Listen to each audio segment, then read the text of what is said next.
पूजा किसी आसीगले आम भाभी था कौन बनवा जदि घर को अचानक गेस्ट आसीगले आहरी टेंशन। आज आम बनवा पूजा स्पेशल प्योर भेज थाली विदाउट ओनियन गार्लिक रे से पुणी बहुत कम टाइम रे समस्त पसंद आसला भाया।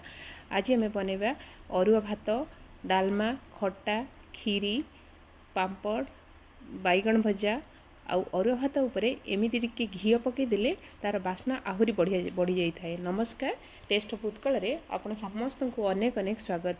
आज आम ए प्योर भेज थाली बनवाई प्रथमे मुझे किसी मुग डाली की भाजी नौची। गोटे गैस उपर कड़ई बसई मुझे मुग डाली को अल्प टिके भाजी नेबी। कंचा मुग डाली टिके भजा मुग डाली बास्ना बहुत भल आसता है। अल्प टिके हल्का फ्राए कर सारापर आम गोटे बाउल बाहर करना। एवं गोटे डेक्ची बसई पानी गरम है आम धोईकी रखि मुग डाली के देदेबा। मुग डाली टिके फुटी आसला बेलू आम टिके चना डाली दबा जोटा कि डालमार टेस्ट को आहरी बहुत बढ़ाई दी थाए। ये मुझे चना डाली यार करुच्ची आम ए किसी परिबा देदेबा जो परिबाटा कि टिके सिझापी टाइम लगी थाए से परिबा एबे मु देदेबी। एथिरे मु नेइची कखारु, आलू, कदली और झुडंग आपण पसंद हिसाब रे एठी परिबा किछि भी नहीं परिबे। आउ किछि परिबा म रखिछि परिबा डाली अधा सिझी गला परे आमे आउ किछि परिबा एथिरे ऐड करिबा। एबे एथिरे आमे किछि हळदी दे देबा स्वाद अनुसार। एबे मु एथिरे लूण दे देबी, गोटे आमे तेजपत्र एठी दे देबा। एबे एथिरे मु स्वाद अनुसार लूण दे दूची आउ डालमा को फुटिया पई आमे छाडी दबा। मो वीडियो आपको पसंद आसिले प्लीज लाइक शेयर निश्चय करेंगे। और चैनल नुआ थिले सब्सक्राइब करने को भूलिबेनी। एथिरे आमे टिके अदा एमिति टिके घोरिकी देदेले यार बास्ना बहुत बढ़िया आसता है। एबे मु किछि अदा एथिरे देदेली आउ आमे बाकी रखिथिबा किछि परिबा एठी मु किछि फूलकोबी नेची आउ सजना छुई एथिरे मु एबे ऐड कर देली। एबे भल भाव रे ये टिके फुटी गला परे एबे डालमा को हम भल भाव रे फुटिया ପାଇଁ ଛାଡ଼ିଦେବା। ଏବେ ଏଥିରେ ଆମେ ରଖିଥିବା ବାଇଗଣ को ଦେଇଦେବା। ବାଇଗଣ ଦେଲା ବେଳେ फ्लेम को सब हाई रे रखिबे नहेले बाइगण कला पड़ जाई थाए। एबे भल भाव रे डालमा को हमें फुटिया ପାଇଁ ଛାଡ଼ିଦେବା। डालमा टिके 10 रु 15 मिनिट फुटी गला परे एबे हमर डालमा भल भाव रे हो जाईची। सेति ପାଇଁ डालमा ପାଇଁ हमें गोटे गरम मसला प्रस्तुत करबा। एथिरे मु दुईटा गुजराती नेची टिके छोटो दालचीनी देदेबा। आम एथिरे आउ अल्प टिके जीरा देकी आकु आमे भल भाव रे टिके फ्राए करनवा। ए मसला आमे डालमा रे पकेया पई एटा को भाजी की भल भाव रे गुंड करनवा। एबे मु आकु भल भाव रे टिके भाजी देची। एबे हेई गलानी हमर मसला आमे ताकु एबे गोटे हेमदस्ता को बाहर करी ताकु भल भाव रे टिके कुटी नवा।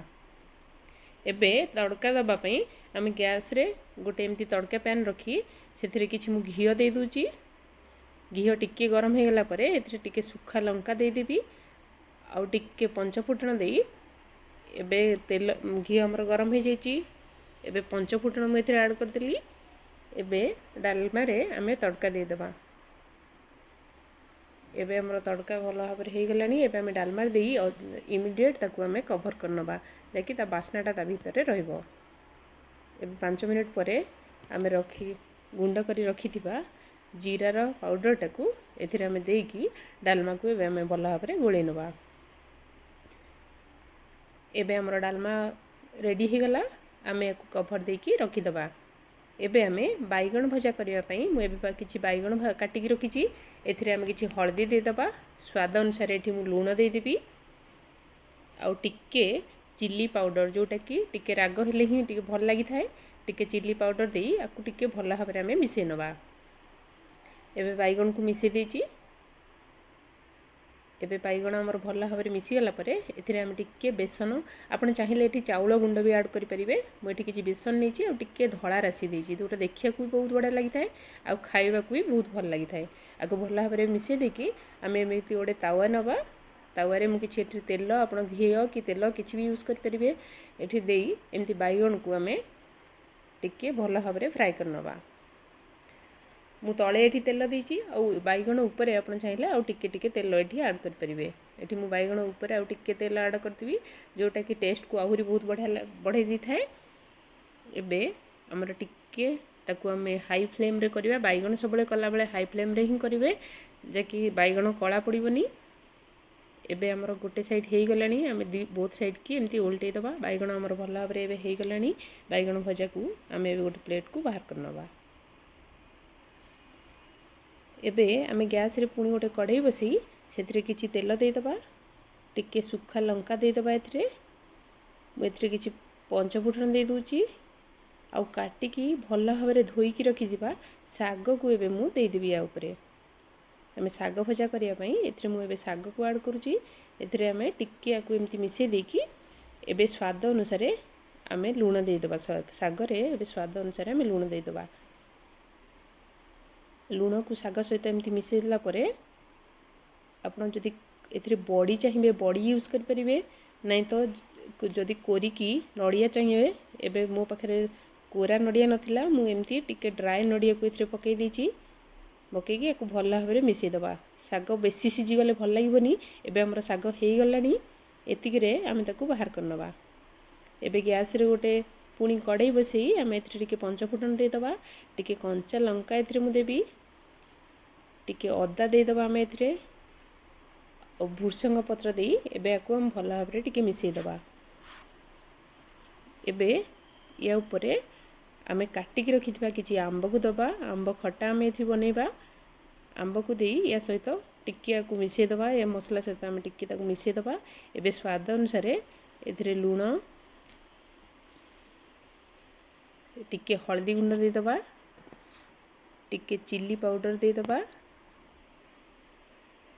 टिके एठी मु धनिया पाउडर दे दिबी आ टिके गरम मसला देई एथरे टिके गरम मसला ऐड करुची।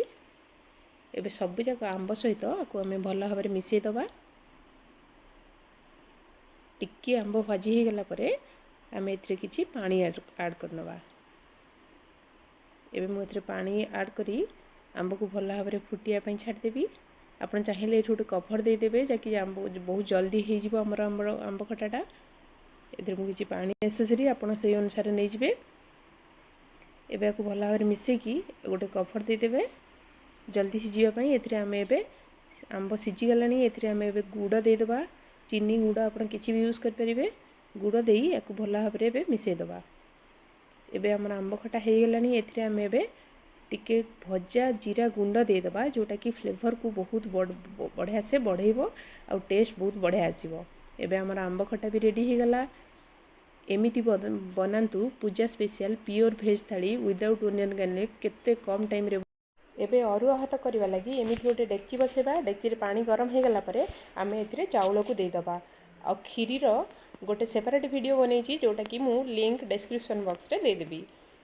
एबे हमर पानी फुटी जाइछि आमे चाउल दे देछि एटा तार कभर को एमती टिके हल्का दे दबा जाकि हमर भातटा बहुत जल्दी हो जिवो। एबे आमे कभर खोली टिके आमे चेक करनबा हमर भात हेई सरलानी ना नहीं। भात अरु भात कला बेले अल्प टिके लूण जदि देबे भातटा एमती गोटा गोटा हेकी रहिबो चाहिए आपण एथरे टिके लूण ऐड करिवे। हमर भात भल भाव में हो गलानी।